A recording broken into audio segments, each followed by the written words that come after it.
Very good morning. இன்னைக்கு நம்ம பார்க்க போகிற personality Bhagat Singh, the great revolutionary.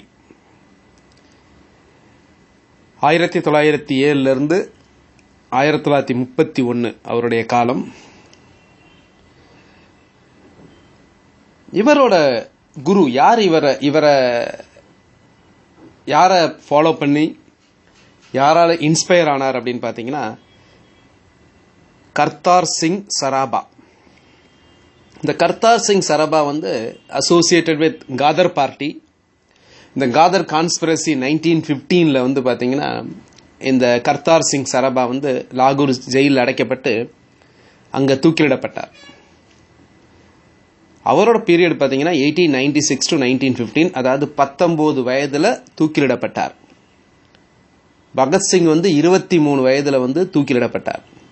So Bhagat Singh எப்பவுமே கர்த்தார் சிங் சராபா அவரோட போட்டோ அவரோட பாக்கெட்டில் வச்சிருப்பார். பகத்சிங் 1907 பாகிஸ்தானில் பிறந்தார்.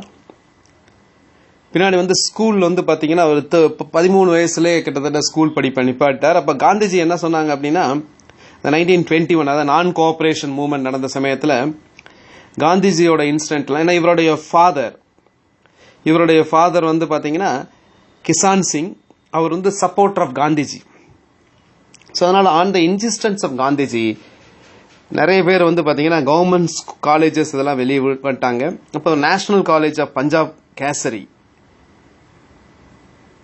அங்கே பஞ்சாப்ல இருக்கக்கூடிய அந்த நேஷனல் காலேஜில் இவர் படிக்கிறார்.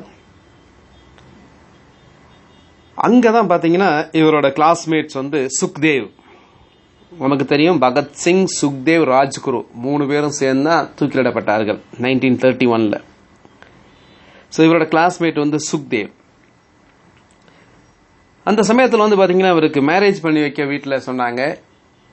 இந்தியா ஒரு ஸ்லேவ், பிரிட்டிஷ்ட ஸ்லேவா இருக்கிற இந்த சமயம் வரைக்கும் எனக்கு மேரேஜே வேணாம் அப்படின்னு சொல்லிட்டாங்க. அப்படின்னு சொல்லிட்டு அவர் டெல்லிக்கு ஓடிட்டார் அங்கிருந்து. இவர் தான் அசோசியேட்டட் வித் இந்த ஹிந்துஸ்தான் ரிபப்ளிகன் அசோசியேஷனை பாத்தீங்கன்னா ஹிந்துஸ்தான் சோசியலிஸ்ட் ரிபப்ளிகன் அசோசியேஷனை மாத்தினது 1928 பகத்சிங்.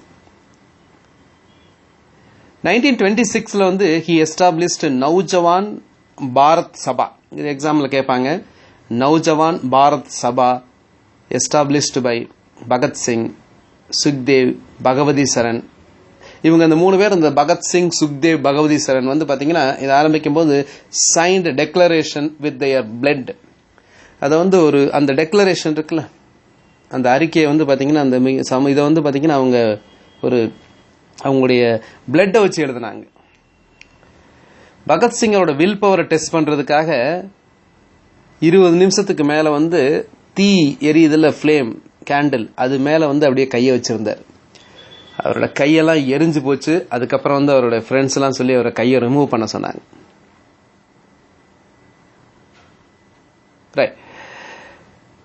இவர் அதுக்கு முன்னாடி கான்பூர்ல போய் அங்கே ஒர்க் ஃபார் பிரதாப் அப்படிங்கிற ஒரு டெய்லி பத்திரிகைக்காக ஒர்க் பண்ணார். அது கணேஷ் வித்யார்த்தி பப்ளிஷ் பண்ணது. இங்கதான் அவருக்கு BK தத்தை அறிமுகமாகிறது, பட்டுகேஸ்வர் தத். இந்த சமயத்தில் இவங்க எல்லாம் சேர்ந்து பாத்தீங்கன்னா, அந்த சமயத்துல கங்கை யமுனையில ரொம்ப வெள்ளம் வரும், எஸ்பெஷலி கான்பூர்ல. அந்த சமயத்தில் அந்த வெள்ளத்தால் பாதிக்கப்பட்ட மக்களுக்கு இவர்கள் உதவிக்கரம் நீட்டுவார்கள். அங்கதான் அவருக்கு சந்திரசேகர் ஆசாத்தோடையும் தொடர்பு ஏற்பட்டது. இந்த சமயத்தில் பாத்தீங்கன்னா அவரு சைமன் கமிஷன் இந்தியாவுக்கு வர்றாங்க. சைமன் கமிஷன் 1927 வரதா அறிவிக்கிறாங்க. 1928 சைமன் கமிஷன் வரும்போது எல்லாரும் ப்ரொட்டஸ்ட் பண்றாங்க. அந்த சமயத்துல தான் பஞ்சாப் கேசரி என்று அழைக்கப்பட்ட லாலா லஜபதி ராய் இந்த ப்ரொட்டஸ்ட்ல கலந்துக்கிறார். அவர் லத்தி சார்ஜால இதாயிறார். அவரை பின்னாடி இறந்துடுறாரு. ஸோ அதனால அந்த லத்தி சார்ஜுக்கு காரணமானவரை பாத்தீங்கன்னா யாரு சொல்லுங்க. இங்கதான் நிறைய பேத்துக்கு ஒரு கன்ஃபியூஷன்ஸ் வரும். கன்ஃபியூஷன்ஸ் இல்ல, நிறைய பேர் தப்பா புரிஞ்சுக்கிட்ட ஒரு விஷயம். இந்த லத்தி சார்ஜுக்கு காரணமானவரை பகத்சிங் கொன்னாரா அப்படின்னா இல்லை. இவர் இறக்கிறதுக்கு லத்தி சார்ஜ் காரணமானவர் யார் அப்படின்னா superintendent of police James A Scott, SCOTT. சரின்னு இவரை கொல்றதுக்காக பிளான் போடுறாங்க 1928 அந்த வருஷமே. சரிங்களா, அந்த சமயத்துல இவரை கொல்றதுக்கு பதிலா ஆக்சிடென்டால அசிஸ்டன்ட் சூப்பரிண்டென்டென்ட் ஆஃப் போலீஸ் சாண்டர்ஸை கொல்றாங்க. Saunders is not associated with இந்த லத்தி சார்ஜ். அதுல மெயினா பாத்தீங்கன்னா ஜேம்ஸ் ஏ ஸ்காட் தான். பட் அவருக்கு பதிலாக இவரை கொன்றாங்க. ஸோ அந்த இடத்துல தப்பிச்சுறாங்க. சொல்ல போனா அது யாரு கொன்னது அப்படின்றதே அவங்களுக்கு தெரியல அந்த சமயத்துல. பட் 1929 பப்ளிக் சேஃப்டி பில், இந்த பில் என்ன சொல்லுது அப்படின்னா ஸ்ட்ரைக் எல்லாம் பண்ணக்கூடாது, ஒர்க்கர்ஸோட ஸ்ட்ரைக் பண்றது இல்லீகல் அப்படின்னு சொல்றது. இத டெல்லி அசம்பிளியில இத ஒரு அவேர்னஸ் கிரியேட் பண்றதுக்காக டெல்லி அசம்பிளி ஹால்ல பகத்சிங்கும் BK தத்தும் ஒரு பாம்பை ஒரு குண்டை எறியறாங்க 1929. குண்டு எரியறது யாரையும் ஹர்ட் பண்றது கிடையாது, காது செவிடா இருக்கக்கூடிய இங்கிலீஷை கேட்கறதுக்காக. அதனால வேணும்னே அவங்களே போய் அரெஸ்ட் ஆகிறாங்க. எதுக்கு அரெஸ்ட் ஆகுறாங்க அப்படின்னா அப்பதான் கோர்ட்ல போய் பேசலாம், அந்த கோர்ட்ல நடக்கும்போது இத பத்தி அவேர்னஸ் கிரியேட் பண்ணலாம் அப்படிங்கிறதுக்காக.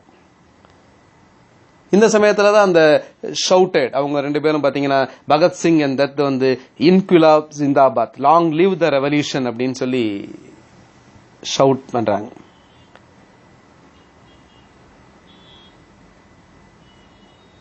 இந்த சமயத்துல பாத்தீங்கன்னா அவங்க அரெஸ்ட் பண்ணிடுறாங்க பகத்சிங், சுக்தேவ், ராஜ்குரு லாகூர் பாம்பு சம்பவத்தாலையும் சாண்டர்ஸ் கொலை சம்பவத்தாலையும் அசம்பிளியில பாம்பு போட்ட காரணத்தாலையும் அவர் அரெஸ்ட் பண்ணிடுறாங்க. இதனாலதான் அவங்க 3 பேத்துக்கும் தூக்கு தண்டனை கொடுக்கறாங்க. பகத்சிங், சுக்தேவ், ராஜ்குருக்கு இந்த தூக்கு தண்டனை பாத்தீங்கன்னா மார்ச் 24, 1931 நிறைவேற்றப்படுறதா இருந்தது. பட் 11 hours முன்னாடி ப்ரீபோன் பண்ணி அட்வான்ஸ் பண்ணி 23rd March 1931 அப்போ தூக்கிலிடப்படுறாங்க. இவர் ஜெயில இருக்கும்போது பாத்தீங்கன்னா அங்க யூரோப்பியனுக்கும் இந்தியன் பிரிசனர்ஸ்க்கும் வெவ்வேறு விதமான ட்ரீட்மெண்ட் இருந்தது. இதை எதிர்த்து பாத்தீங்கன்னா 114 நாள் உண்ணாவிரதம் இருந்தார். இவரோட கூட உண்ணாவிரதம் இருந்த ஜதின் தாஸ் 63வது நாள்ல இறந்துறார். இவர்தான் இந்திய கேட்பாங்க கொஸ்டின்ல, இந்த ஃபர்ஸ்ட் அதாவது அங்கர் ஸ்ட்ரைக் இருந்து ஃபர்ஸ்ட் இறந்தவர் யாருன்னா ஜதின் தாஸ், JATINDAS. இவர் லாகூர் ஜெயில இருக்கும்போது எழுதின எஸ்ஸே தான் பாத்தீங்கன்னா 1930 1930 Why I am an Atheist, நான் ஏன் நாத்திகன் அப்படின்னு சொல்லி ஒரு எஸ்ஸே எழுதுறாரு. சோ இப்படிப்பட்ட ஒரு கிரேட் லீடர். சொல்லப்போனா இவர் இறந்த பின்னாடி அவங்க இங்கிலீஷோட வார்த்தையிலே சொல்றது அப்படின்னா இவர் இறந்த பின்னாடி பாத்தீங்கன்னா ஒரு 4 வருஷத்துல இவரோட போட்டோஸ் தான் எங்கேயுமே இருந்தது. கிட்டத்தட்ட காந்தியோட பாப்புலாரிட்டியை விட இவரோட பாப்புலாரிட்டி ரொம்ப அதிகமாக இருந்ததாக சொல்றாங்க. சோ அப்படிப்பட்ட ஒரு கிரேட் த ரெவல்யூஷனரி.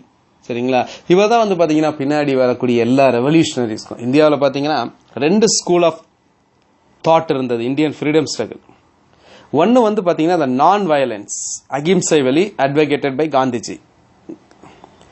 இன்னொன்னு பாத்தீங்கன்னா எக்ஸ்ட்ரீமிஸ்ட் வே அப்படின்னா என்னதுன்னா அட்டாக்கிங் த பிரிட்டிஷ், அதை ஒபே பண்ணாம. அதை யார் ஆரம்பிச்சு வச்சா அப்படின்னா நம்ம சொல்லலாம் பூலித்தேவன்ல இருந்து ஆரம்பிச்சது. பூலித்தேவன் இருந்து ஆரம்பிச்சு அப்புறம் 1806 பாளையக்காரர்கள், மருது சகோதரர்கள், இதுல இருந்து 1806 மியூட்டினி, அப்புறம் பாத்தீங்கன்னா 1857 the first war of independence.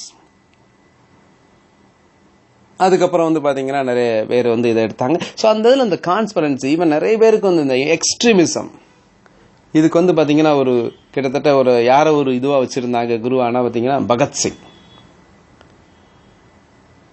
So அந்த பகத்சிங் அப்படிங்கிறவர் பாத்தீங்கன்னா நம்மளுடைய நாட்டு விடுதலைக்காக நிறைய பேர் தியாகம் செஞ்சவர்ல இவரும் ஒருத்தர். நாளைக்கு இன்னொரு நபருடன் சந்திப்போம். Rajaboopathi, radian IAS academy.